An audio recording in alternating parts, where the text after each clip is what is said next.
Spécialisé en radiologie, le radiologue passe par un long parcours universitaire.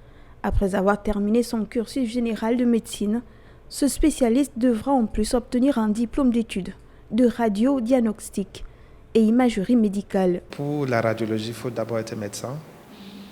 La médecine est programmée pour 7 ans. Il y a des gens qui font ça en plus. Après les 7 ans de formation, il faut aller en spécialité pour faire ce qu'on appelle le DS de radiologie, diplôme d'études supérieures en médecine, option imagerie pour devenir radiologue général. Là, on fait 4 ans d'études, donc ça fait 11 déjà. Et si on doit faire une sous-spécialité, ça prend entre 2 ans et 4 ans pour faire une sous-spécialité de radiologie, par exemple. Il y a des radiologues qui spécialisent juste en vasculaire, il y a d'autres radiologues qui se spécialisent juste dans le cerveau, des radiologues du sport, donc, toutes ces sous-spécialités. Donc ça peut prendre environ 15 ans. Le radiologue joue un rôle important dans une structure hospitalière. Il s'emploie à déchiffrer des images obtenues à la suite d'un examen. Le radiologue est là quand les images sont acquises par les manipulateurs techniciens d'imagerie. Le radiologue interprète ces images.